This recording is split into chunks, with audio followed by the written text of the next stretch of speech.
Okay, so yeah, should be good now, hopefully. So yeah, today I wanted to go over Gepard, as this character was the first 5-star character that I pulled in Star Rail and kind of in all Hoyoverse games. This was really the first Hoyoverse game that I played, as I never really played too much of Genshin until recently. I did recently pick that game up like 2-3 weeks ago, maybe now. So it's not too recent, but yeah, I did end up picking that up again pretty recently, but before then, I'd only played it for about a few hours before dropping it, and then whenever Star Row came out, I decided to play that. And yeah, on the Departure Warp, Gepard was the character that I pulled after 50 pulls on that. Really, it was yeah, it was 50 pulls because you would use 8 tickets per 10 pulls, because the whole thing with the Departure Warp is that it's 20% off. So yeah, to get into the character guide, Gepard is the current strongest tank character or preservation character. Like, straight up, this character's so busted that I probably spent hours on stream kind of just going over everything that he's done for me, my time with Star Rail. As, yeah, this character has saved me on multiple occasions in so many different enemy encounters. I have a video on my channel where I was doing the Deer fight for the first time, and Gepard was not sufficient enough to beat the Deer. However, it was really interesting as Gepard survived for significantly longer than the rest of my team. After all of them had been defeated, it was just kind of Gepard versus the Deer, and they did get pretty close to taking down the Deer pretty much just by themselves. So yeah, if built correctly, this absolute wall of a character will not only give your entire team a second health bar of shield, he will also become virtually unkillable, and even potentially be able to help your teams deal out some damage with some of his defense, scaling his attack by just a little bit with some traces. So for the character overview, Gepard is an ice preservation character. I'm actually going to go to this screen for it. Yeah, ice preservation character, just like March 7th. He was the first character in the game to have like a direct 4-star equivalent. Later on, Jin Wand got added to the game on a character event banner, and he is pretty much the exact same stats as Serval, just 5-star version of stats and different abilities and everything. Kind of same thing with Gepard is March 7th. She has like a few other unique things about her, like she's a bit faster, and like the way that their base stats are allocated is different, but overall they kind of serve the same role as Shielder and also Ice damage healer to an extent, although Gepard is not too much of a damage healer. So if you've already built March 7th, you might be wondering, why would you want to build Gepard, or if you've built a Fire Trailblazer and you already have them like leveled up on all of their traces and everything, since they're pretty much a direct upgrade of March 7th in general. You're probably wondering, why would I want to build this character since I've already invested so much into the other ones? So I won't say that March 7th is entirely like invalidated by Gepard in every situation, but I will say that Gepard kind of completely changes how the game can be played for a preservation character, and is far more versatile. So yeah, the first thing that I wanted to look at for my reasonings for this is its ultimate ability, Enduring Bulwark. This applies a shield to all allies instead of March 7th's skill, providing a shield to one ally. So yeah, you have the Enduring Bulwark ultimate uses a percentage of Gepard's defense plus a base amount to give all of your allies a shield, including himself. So yeah, you lose the crowd control ability and damage of the AoE Glacial Cascade of March 7th for just a full team shield, which, since they're both preservation characters and their whole like point of being on a team is to be a shielding unit, I would say that it's pretty much just a direct upgrade. Um, for that reason alone, this level of shielding is like unprecedented on all units and everything. Just in 90% of circumstances, you pretty much just don't need a healer on teams if you're running Gepard. Like with fire or with fire preservation trailblazer, I would say that you still need Natasha, since fire trailblazer is kind of more about taunt than just shielding. Um, Other units should kind of just redirect all the attacks into her, whereas Gepard not only can redirect a lot of attacks into him with his Trace redirecting attacks, and like this light cone here, Landau's Choice, also gets some redirection of attacks. But yeah, just the ability to full team shield everyone with his ultimate here is just like, it's so much shield that it kind of gives them a 3-turn second health bar. Although it's a bit better than their health, as it is based on Gepard's defense, like it's a percentage of his defense. So they do gain, or they take less damage on that shield health bar than they would on their normal health bar. Unless you were shielding a preservation character with higher defense than Gepard. If you, for some reason, built a different preservation character and decided to have them be your defensive one instead of Gepard. So yeah, the second reason is skill point value. Gepard's skill is Daunting Smite, deals a percentage of Gepard's attack to a single enemy with a base chance to freeze enemy for 1 turn.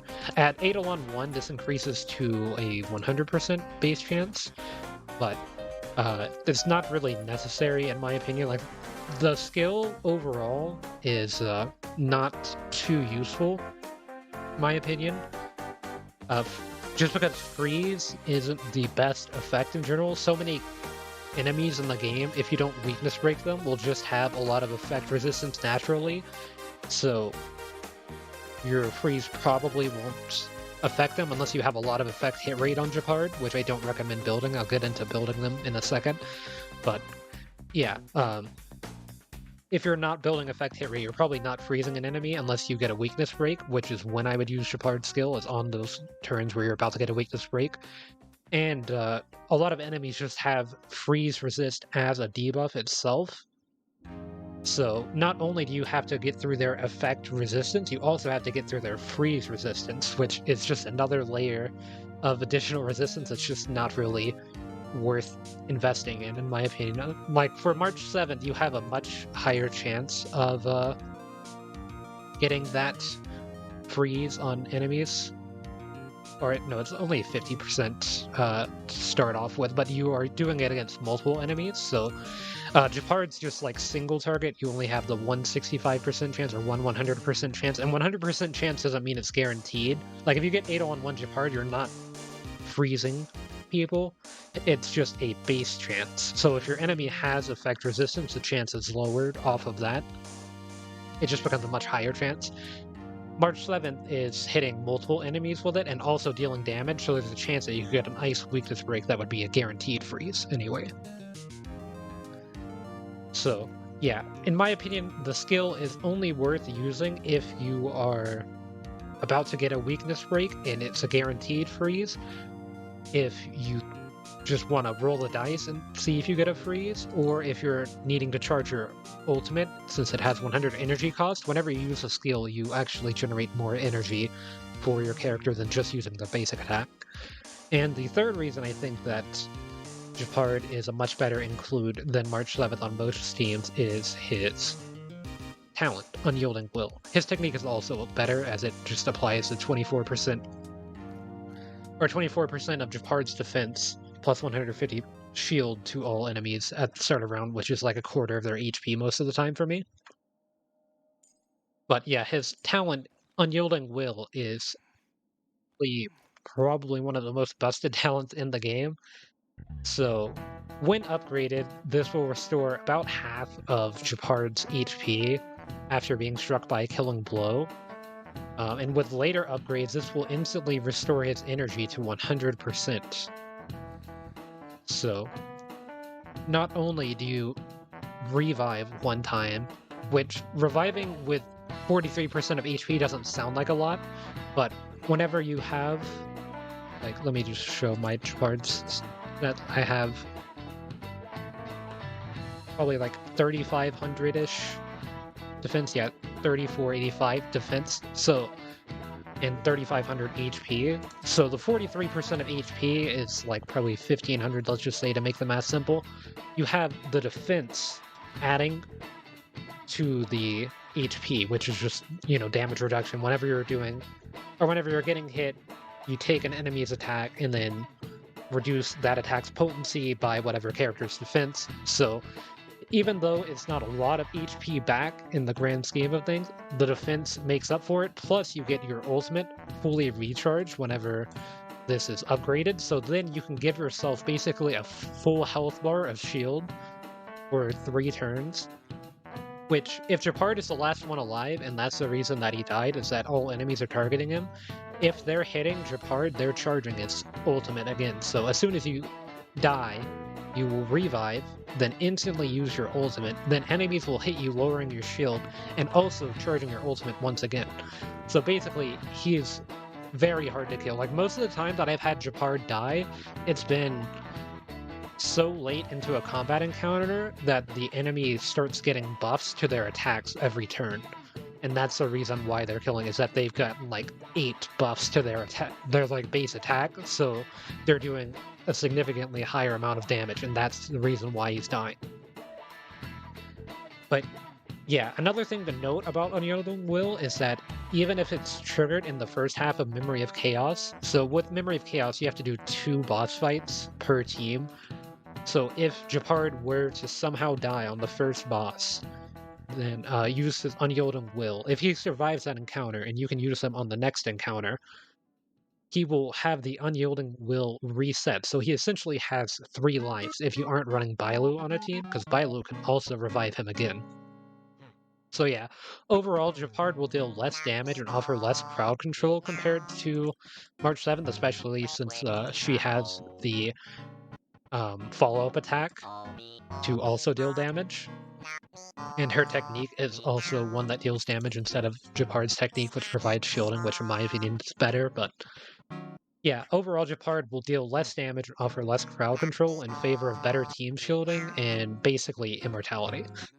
So yeah, last week, for example, I was doing an Echo of War against Nicolia to farm traces, or to farm for Silverwolf traces, and I ended up having my entire team die except for Gepard, since I didn't heal before I went into the encounter, so everyone was at like a quarter of their HP except for Gepard, who was probably at like 3/4 of its HP, since he had so much more defense compared to everyone else in general. So whenever I went into the encounter, everyone died in the first phase, but Gepard was able to clean up the entire rest of the fight without triggering Unyielding Will a single time. So he survived both phases of the Cocolia fight without doing that. You also get a hand that can deal damage every once in a while. It will build up energy as the rounds progress, and that helped a lot because Gepard's damage was definitely not enough to fight Cocolia just by himself, but having that hand added a lot more damage overall. So yeah, this next section is going to cover how to build Gepard, but before I get into building, I just want to mention the resources you need to upgrade Gepard's traces and everything. So for Gepard's traces, you'll need the Preservation Calyx materials. This is a 4-star version. Here's Safeguard of Amber. You'll need Guardian's Lament from the Cocolia Echo of War. You'll obviously need these Tracks of Destinies just for the higher level traces, leveling those up. And then you'll also need, currently I don't need them since I've already leveled up pretty much all the traces that use them except for these ones, these Silvermane Metal character essential materials that you get for free from the daily, I can show them here, the daily assignments. This one will eventually be upgraded into the 4-star one if you use the synthesizer. And you can also just repeatedly farm overworld enemy encounters every day, or just do the simulated universe up to like 33 times or so, and you'll be able to get those resources from defeating the elites in the um, simulated universe. You can defeat up to 100 elites per week and always get credits, relic level up material, and trace level up materials for defeating them. So that's why it's about 33 attempts per week. And in my opinion, that's the most fun way to farm for those materials, as simulated universe runs are always fun. You can always bring in some wacky teams with all of the fun blessings that there are to choose from and everything, and all of the different curios. You can have like a bunch of unique experiences every time, since it is kind of like a roguelite mode. But yeah, for actually building Gepard here, there are two main stats that you want to look at, in my opinion, and this is defense and effect resistance. Now, my effect resistance is really bad for Gepard, but I'll get into why my effect resistance is low later, since it's not only just because my relics for Gepard are pretty bad in general, since I just kind of took anything that said defense at the time, but yeah, you could also do like effect hit rate or attack, since he does get value out of effect hit rate and attack, but I do not actually recommend building either of those things. So for why not to build attack, there are kind of two reasons for this. The first is his base attack is really low in general. Like, this is at level 80, this is his base attack with and then this is like adding all of the relics and everything. So yeah, it's just really low. And all of his, like his skill and his like single target attack, the multipliers for them are really basic, so you're just not getting too much value out of investing in attack.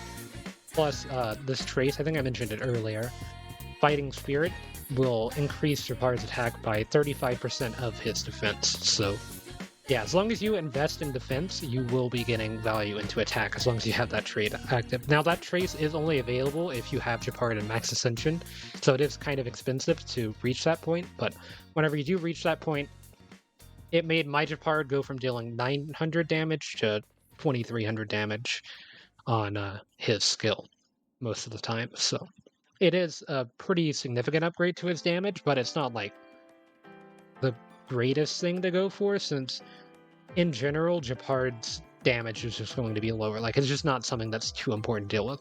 And notice that on Gepard's like trace tree, you also have like ice damage boost, which is just kind of universally good for ice characters in general. There's pretty much no reason not to have this. But you also have effect resistance and defense boost, so the game is kind of leading you towards wanting to raise those stats, and those are his two best stats in my opinion. So as for why not to invest in effect hit rate, kind of mentioned this earlier as well, but it's just because the base freeze chance being 65% is pretty low. Even at like 100%, it's just not worth it, as so many enemies have freeze resistance outside of their effect resistance, so it's just not going to really ever get that much value. The only reason I have so much effect resistance on my Gepard is because I have this chest plate, which is honestly not that good. The main reason that I'm running it is because it has defense substats, but and I'm not very good at farming relics. Like, my relic luck isn't that good. I've been trying to get better relics as I'm getting better relics for my Genuine, trying to get better Gepard relics, since you get both the Sizzling Thunder and the Purity Palace relics in the same spot.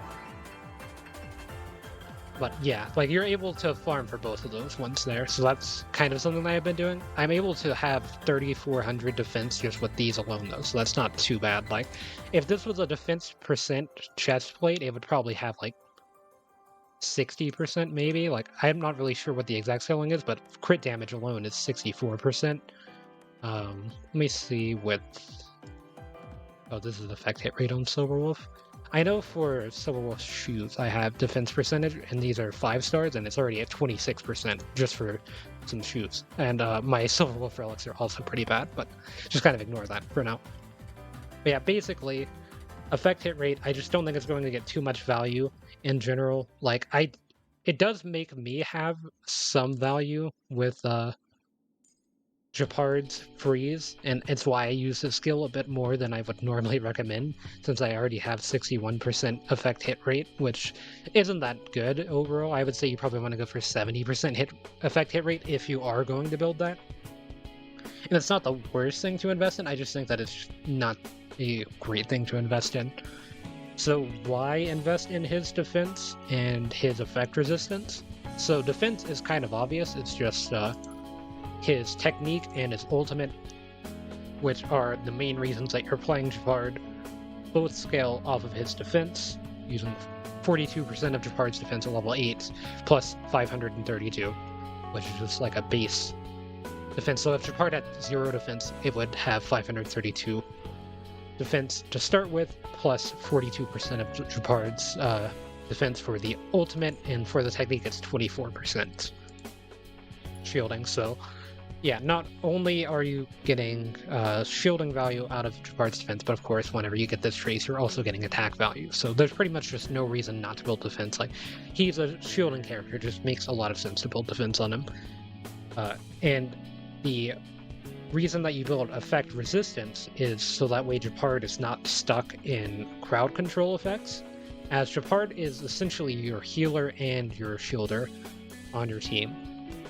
And it's really important for shielders to also have effect resistance, which I also have pretty bad effect resistance on my one healer, but I haven't really started building Natasha properly yet because I've had Gepard for most of the game. I haven't really had to build a healer character until I started working on Memory of Chaos. But yeah, for Gepard, you want effect resistance so that way you're not stuck in CC. And I'll mention why my Gepard's effect resistance is so low whenever I'm getting into team building. But yeah, effect resistance also, I believe, reduces the damage over time debuffs that you take. So like, I know with the wind, there's like a wind boss that fires an arrow, I don't know the exact name of it. It likes to apply a lot of wind weakness, or wind debuffs on Gepard for me, since it's pretty much always attacking Gepard with his high taunt value and everything. And that damage will add up pretty quickly, but with more effect resistance, I believe that would lower the damage over time effect, since the effect is considered a debuff. And effect resistance is kind of designed to mitigate debuff effects. So yeah, to get into recommended gear, going to be the next section, I do recommend the 4-piece Knights of Purity Palace set. It increases defense by 15% at 2-piece and increases max damage that can be absorbed by the shield created by the wearer by 20%. So just flat upgrades for Gepard's value. You can also run the 2-piece Guard of Wuthering set, or Wuthering Snow set, with the 2-piece Knight of Purity Palace set for 15% increased defense and 20% flat damage reduction. But in my opinion, the 4-piece Knight of Purity Palace giving that 20% damage absorption to shields is a lot better than 20% damage reduction on specifically Gepard, especially with the light cone that I'm running, but I'll get into that in a second as well. Even though I have 2 purple relics on Gepard just for like the synergies, and like they're pretty much, they're not necessarily like the best defense relics that you can get. This one's pretty good for a purple relic. They still have some value, even though like they're not the best, just because they're getting that 4-piece triggered. And you can also run the 4-piece set of Guard of Wuthering Snow. I don't remember what the other thing it does off the top of my head is, but it is also just like a additional like damage reduction or whatever. It's just not really as useful as the 4-piece Knight of Purity Palace. I would much rather suggest that you invest in that, especially if you're building characters like Genuine or Serval, where you're already going to be going for the Band of Sizzling Thunder set, since you'll be farming both at the same time. And then for the like Planar Sphere and Link Rope, you can use either the Belobog's Fortress of Preservation Planar Sphere, or you can use this Planar Sphere here. I can't really pronounce the name, so I'm just not going to try. Either one is pretty good, and then the matching Link Rope for that, so that would be Belobog's Iron Defense, or this one here for the other Link Rope. This one is probably better than the Belobog's Iron Defense. Like the Belobog set, it's probably just a direct upgrade since you'll be getting energy regeneration, which is really nice for Gepard since his whole thing is casting his ultimate. Like, that's probably the most important thing for Gepard. So even though you're losing out on some defense percent, you're making up for that with the ability to get out your ultimate faster. So yeah, for the Belobog of the Belobog of the Architects set, you will also get additional defense if you have your effect rate at 50% or higher. I don't think that this really matters, and same thing with the additional action advancement by 40% if your speed is 120 or higher, just because getting 120 speed on Gepard is extremely unlikely unless you're running like Asta on your team with Gepard and you have speed boots on Gepard and your speed boots are fully upgraded, then maybe you'd be able to reach it, just because that's asking a lot of Gepard with 92 base speed. So yeah, it's not too big of a deal to get those secondary effects. The main effect of increasing wearer defense by 15% without any condition, or increasing wearer energy regeneration by 5% without any condition, are still really valuable. And honestly, for like any character, this set it could be ran, just because it's going to give you more ultimates, and all characters really want to use their ultimates, not just Gepard. It just especially makes sense with Gepard, since his ultimate is giving your team shielding, which is kind of the healing rule. So I would also recommend that for healers, outside of just the Fleet of the Ageless set, which increases their max HP. For healers that scale off of HP. Lucha is a healer that scales off of his hack, so you might want to run the Herd of Space Station set, but that's kind of a different topic for whenever I would do a Lucha guide if I get the character. But for now, yeah, just to get back to Gepard, you can either run the Belobog of the Architects or this set here for energy regeneration, whatever your preference is. Energy regeneration is probably better in the long term. And then for the stats, like the main stats on what you want to look for on pieces, so for the chest plate, you want defense percent. You could also run effect hit rate if you really wanted to get effect hit rate on your Gepard, but I would recommend defense percent instead. Like, eventually I will be replacing this with a defense percent one, but for now it's just effect hit rate. And then for the boots, you want defense percent or speed. I do actually recommend speed a bit more than defense percent, but that's mostly just for Memory of Chaos. If you're just using Gepard for like farming or whatever, it doesn't really matter.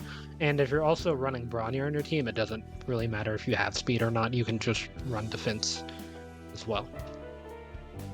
But yeah, they're pretty interchangeable, speed or defense. It's just like with defense, whenever you're getting to later stages of Memory of Chaos, if you don't have effect resistance on Gepard, your Gepard will just be stuck in crowd control for like the entire round. So it's a pretty good idea to have speed, although it's probably better just to get speed off of substats of other relics rather than having it on the main stat, but unless you're focusing less on effect resistance. It kind of, like, you just have to find a good balance.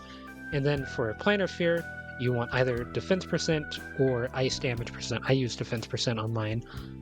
This one is not too good of a Planar Sphere for the substats, but for the main stat, it's good enough. And then for the Link Rope, you either want defense percent or energy regeneration. Energy regeneration is most likely better. It's just a lot harder to find. Like, this is my only energy regeneration piece. It gives a lot more energy regeneration than just having the energy regeneration set alone. So you could even run the Belobog of Ancient Architect, or Belobog of the Architect set with an energy regeneration rope, and make up for the lack of energy regeneration that you're missing out on this set. Or vice versa, you could run defense percent on this link rope to make up for the lack of defense percent of the Bellabog of the Architect set. But either way, I do think energy regeneration is more important than defense percent, although it is not a negligible amount of defense percent whenever you get it fully upgraded, of course. So yeah, for substats on any gear piece, I would recommend defense percent first, then effect resist, speed, or just flat defense. And then defense could also be HP percentage if you wanted to get more value out of the unyielding will, or just because defense will, like, HP is what benefits from having more defense. So if you have more HP, it's also fine. Like, you could replace flat defense with HP percentage if you wanted to. Either one is good, basically. And then you could also get effect hit rate if you wanted a freezing Gepard for whatever reason, but it's probably better to go for defense percent. And you could also run, actually, if we're talking about effect hit rate, you could also run this set on Gepard, which is a little bit troll in my opinion, but if you really just wanted to make sure that your freezes were working, I would recommend this set, since it does offer base effect hit rate. So yeah, for light cones for Gepard, I'm actually going to go to the databank here to look at all the light cones. As you can see them here, and I don't have all of the preservation light cones. Especially not the best in slot for Gepard, which is Moment of Victory. This just is pretty much direct increases in Gepard. It gives you effect hit rate if you wanted it. It gives you defense percent. Gives you increased chance to be attacked. And when the wearer is attacked, it will increase their defense by an extra 24% until the end of the turn. It's just really good. It can work on any preservation character, but it especially shines on Gepard, since it does feature him.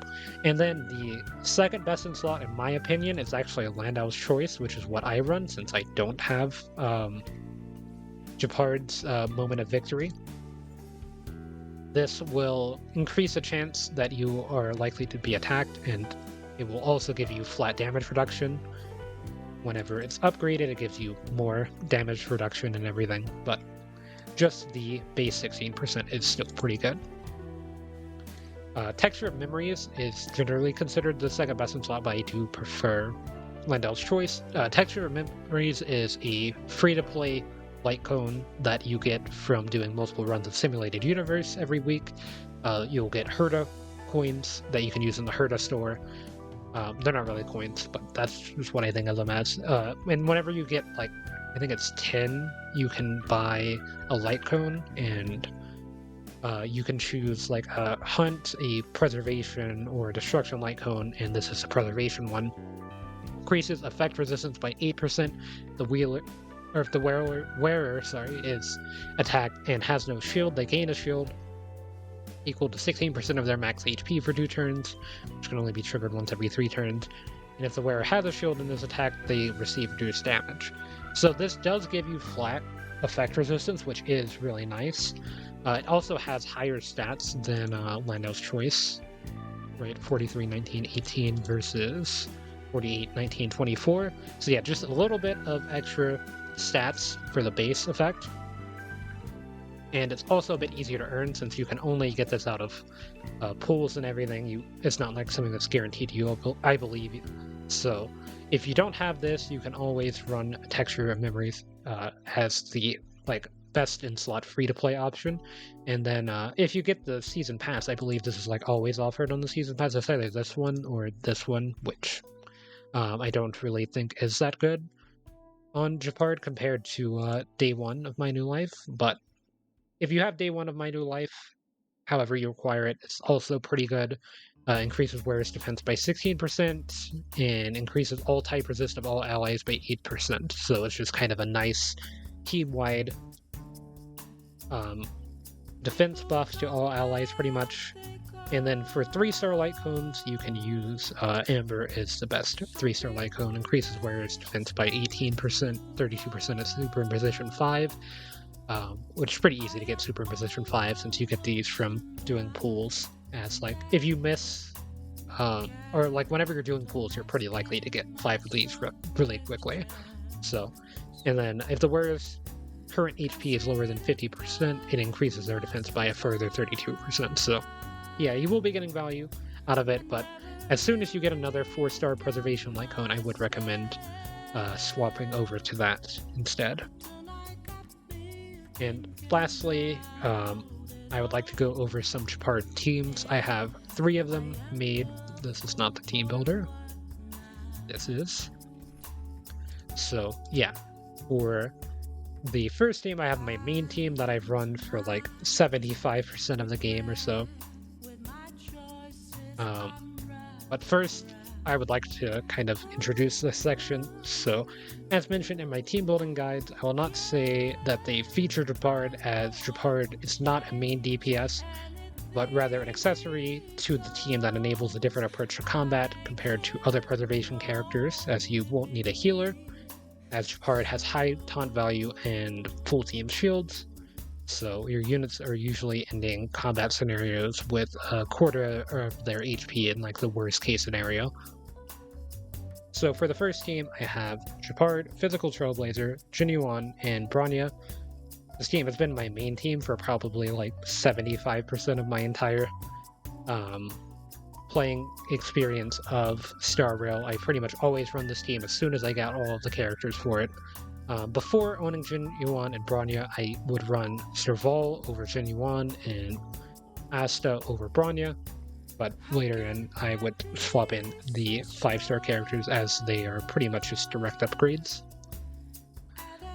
So especially now that I have an E1 Bronya, this team is really good at balancing skill points so that the Physical Trailblazer and Jinyuan are able to get off their skills, while Gepard and Bronya are either giving skill points or using their skills in situations that you would benefit from using their skills, like if you wanted to redeploy the Physical Trailblazer so that way they would get an extra attack with Bronya, or be able to use Gepard's skill to get a freeze on an enemy whenever their ice weakness is broken, or kind of build energy towards their ultimate since his skill gives a bit more energy recharge than his basic attack.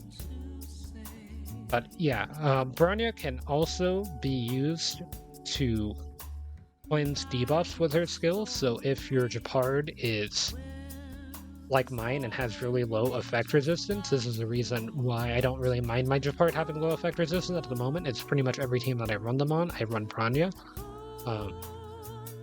You can use Bronya to remove the crowd control debuff that is afflicting Gepard, and also instantly deploy Gepard with Bronya's skill, since her skill will cleanse 1 debuff for the unit that she readies. And this will also allow Gepard to be able to use a skill. Like, let's say Gepard's skill is almost full, but it's not his turn. It'll be his turn in like 5 enemy turns because he's really slow. And Bronya is really fast for me. I have like 130 speed on Bronya or whatever, since I have speed boots and everything. So she's really fast. And her ultimate and everything kind of speeds up people with the light cone I have. But basically, like, Bronya's attacking, and you have a skill point available. Gepard's like 1 hit away from getting his ultimate ready. Your team's at low HP. You can use Bronya to pass into Gepard to get that ultimate effect off. Kind of in a similar way that I mentioned you could do with Natasha and Bronya on team combinations. Since Gepard is just kind of covering the role of Natasha on this team. And then the next team that I made was actually here.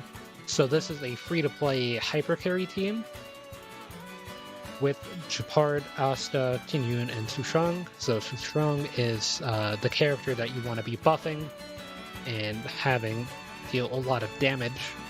You can replace Sushang with like any hunt character or even erudition characters or destruction characters if you wanted to for this kind of a team setup.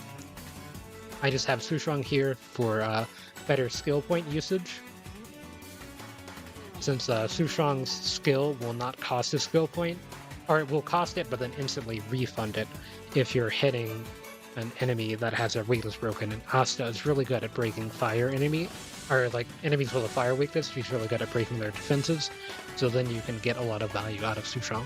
And she also provides decent attack buffs and speed buffs, which is really nice for Sushang and Gepard, since Gepard's speed is really low.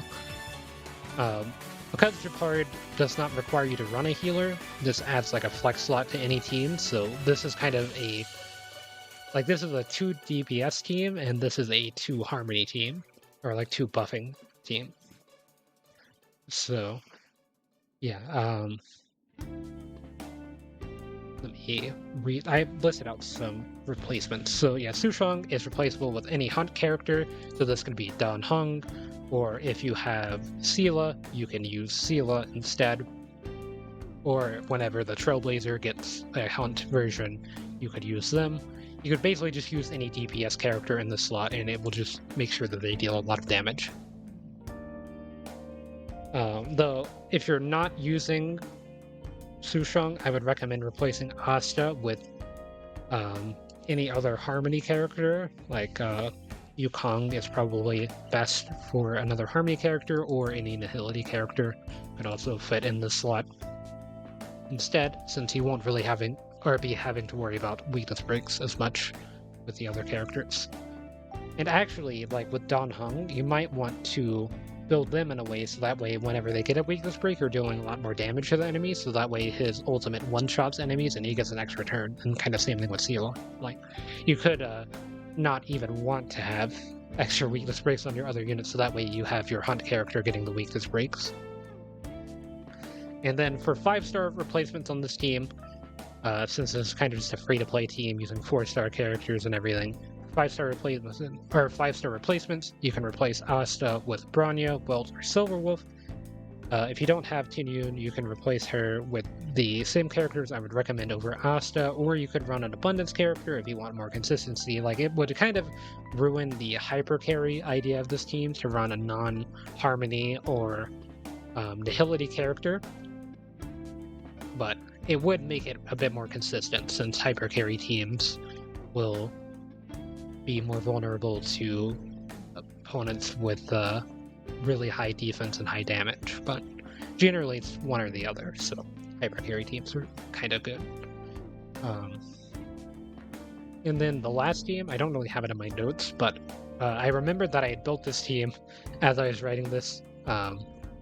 I built this team for the team building video. I actually should have, in the team building video, swapped Serval and Tinyun, so I did that here, since Tinyun is really squishy. You don't really want her to be next to any characters that would have taunt value. But yeah, this team is kind of another dual DPS team that's a bit more free-to-play friendly, only using Gepard as the only 5-star. You'll have Tinyun, who can either buff Serval or Hook, and Hook and Serval are really good at dealing a lot of AoE damage, and Hook especially deals really good damage over time, but Serval's like shock damage is pretty good, especially with your Eidolons and everything. So yeah, that's pretty much all I have to say for Gepard. So yeah, if you have any questions about anything mentioned in this video, you can comment and I will try to respond to them as soon as I can. I'll be trying to do one guide a day for every day this week that I start uploading these guides, as I'm recording multiple because I'll be away for a few days and won't be able to stream, so I want to have some uploads and stuff, since I haven't really been streaming since I've been trying to get these ready for when I'm gone and everything. But yeah, once I get back, I will be streaming, as well as I might still do a few of these guides, but they'll be a bit more spread out in the future, or like new character releases and everything. Like, I'm definitely doing a Kafka guide whenever she comes out, since that will be a character I'm pulling for example. But yeah, that will be it for now. Guess I'll see everyone in the next one.